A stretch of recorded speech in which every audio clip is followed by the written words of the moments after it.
If you've got a business, I know you love looking at your profit and loss and maybe even your balance sheet, but the issue with looking at these reports by themselves is that you have no reference point to actually compare your business to and see how well it's progressing and growing over time. Luckily, in QuickBooks Online, they have comparison reports that allow you to compare these financials, your balance sheet, profit and loss, and so on to previous years and prior periods as well to actually give you that reference point and see how well your business is growing. So in this video, we're gonna hop into QuickBooks Online and I'll show you step by step how to use these comparison reports. But real quick, before we get into that, my name is Arthur Glinken. I'm a certified pro advisor inside of QuickBooks Online, and I'm also the owner of S&G Bookkeeping, an accounting and bookkeeping firm that works with small businesses across the US to help streamline their accounting and bookkeeping workflow. But that's enough about me. Let's hop into QuickBooks Online and show you how to use these reports. So here we are in the QuickBooks Online sample company. We've got Craig's Design and Landscaping Services. So before we jump into these comparison reports, just to make it clear, these comparison reports, what we're going to be doing is analyzing this period or whatever period you want to look at and comparing it to any other period before that. So this basically helps you see your growth, your progress over time, just so you have some more context behind your numbers. So we're going to go to the top left, then click on Reports, Standard Reports. And let's just start with the P&L. So because we all like that one better. So let's just go over last month, so June 2025. And if I zoom in here, so we zoomed in and now we have our P&L. So if I just close these up, I mean, we have some good numbers in here. Obviously, we've got income, cost of goods sold, gross profit, expenses, and so on up until we get to net income, which obviously we all want to see our net income. But like I mentioned, we're not able to compare it. We're not able to see, did we do better than last month? Did we do better than last quarter? Whatever period you're comparing. So that's what we're going to do by coming over to compare on the top right. And we can select a couple of different options here. So we can compare previous year. So this would be June 2024. This is the sample company, so there's no data in there. But if we do prior period, this one should be all good. So this will be May 2025, so the month right before. And then usually when I'm sending report to clients, I don't really look at these year to date, but if, as you can assume, it'll just analyze obviously January 1st up until June 30th, which is from the beginning of the year up until that period that we're analyzing. Like I mentioned, I don't really do that one as often. I usually analyze previous year or previous period.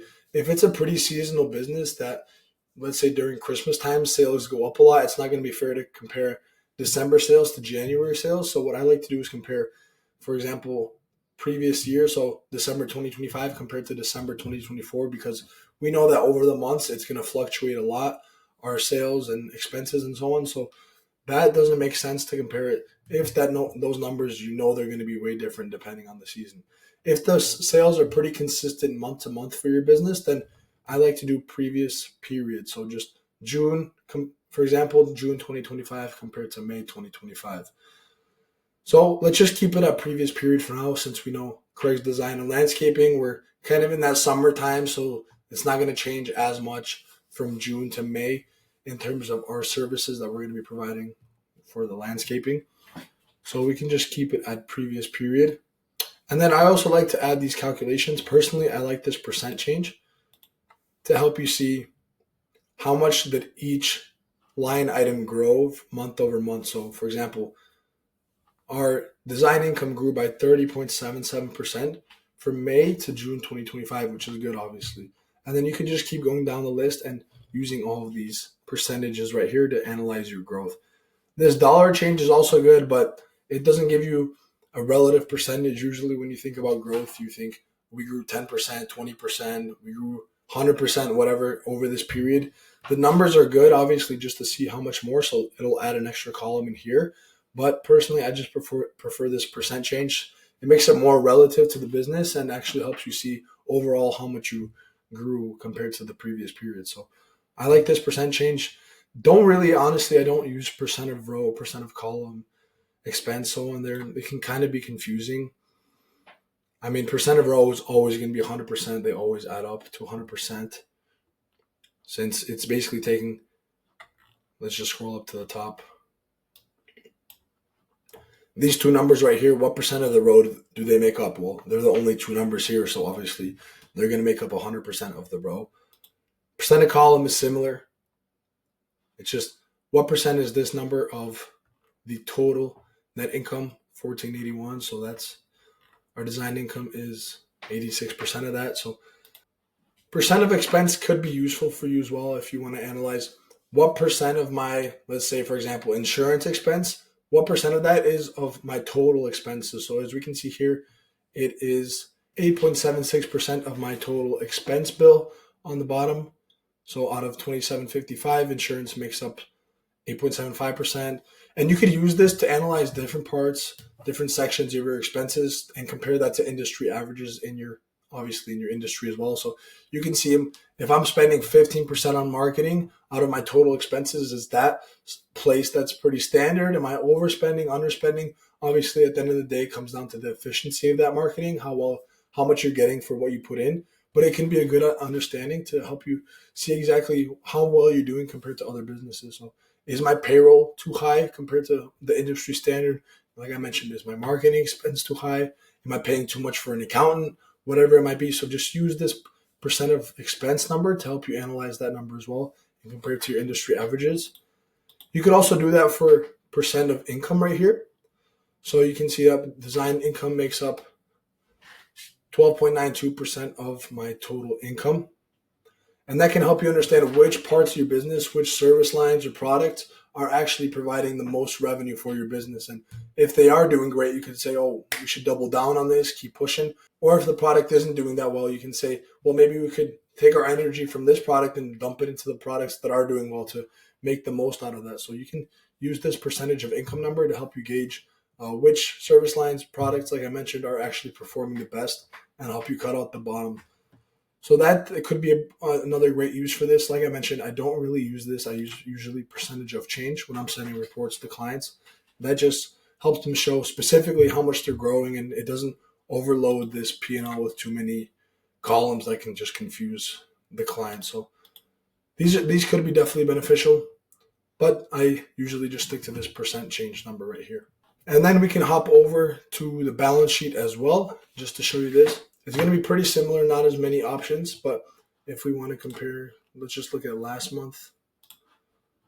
And then so June 2025 compared to previous year, probably not going to be anything. Yeah, like it was on the profit and loss, there was nothing there. But we can look at previous periods, so May 2025, and just compare our accounts. So this one isn't as exciting as the profit and loss for most business owners, but it helps you see our accounts receivable went up a lot, so we can actually add these calculations in as well. So I'll just move my camera. Same calculations as before. Let's just do percent change. So our checking account went down by 72%. That's not necessarily a bad thing. It could just mean that you're reinvesting that cash into inventory, for example, or you're paying off bills. So obviously you want more cash in the bank, but just because it decreased doesn't mean it's a bad thing. Inventory asset, there's nothing in the prior period, so we can't really get a percentage on that. Undeposited funds, let's see, let's go to our accounts receivable right here. So an increase almost 2x accounts receivable. That means we're doing a lot of work for clients, but we're just not getting paid for that work yet. So that could be a sign for you that potentially it's time to check in with those clients that that we have done the work for, but they haven't paid us yet. You can also use this report. It's called the Accounts Receivable Aging Summary. So you see specifically which clients haven't paid their invoices and how long they're overdue, so that you can use those reports together to get your money from those customers that maybe they just forgot to pay or they don't want to pay. But in addition to this, if you bills, I mean, these are going to vary month to month depending on your expenditures, but accounts payable decreased. That means we paid off our bills. If you have any increase in liabilities, that can show you, oh, I took on this extra loan this month. I collected more sales tax from customers that I have to repay. So it's, like I mentioned, it's not as pretty as the profit and loss for most people, but it's good to know, are my liabilities increasing? Are my assets increasing? Are my assets increasing at a rate that my liabilities are increasing, so I can actually pay off those liabilities? So these are all good things to know, just so you can see into the future a little bit and understand where your business actually stands. Are you heading in the right direction? Are you heading in the wrong direction? So once again, we have these options: percent of row, percent of column. Don't really use these, not gonna lie. Always gonna be 100% of row. Percent of column is similar to the profit and loss. So this $1,201 in the checking, what percent of the total column is that?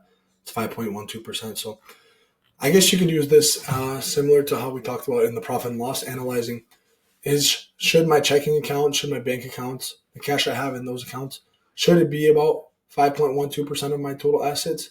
Is that pretty standard for my industry? And those are comparisons that you can make to help you analyze whether you're in a good spot or not. Are my liabilities too high? Are my notes payable too high compared to my total for liabilities and equity? So in this case, we have notes payable, 106% notes payable. So that is over than this $25,000 is more than our entire for total of liabilities and equity. So you could use that number to compare it and see, am I in too much debt for the business? Am I taking too many loans and so on? So that number is going to vary business to business, industry to industry. If you're in an industry that requires a lot of capital up front, like e-commerce, you need the capital to buy the inventory because you're not going to have cash coming in until you actually send it or sell that inventory. So it does vary business to business. So use this number. You could use this to analyze it compared to industry averages for your business. But like I mentioned, primarily,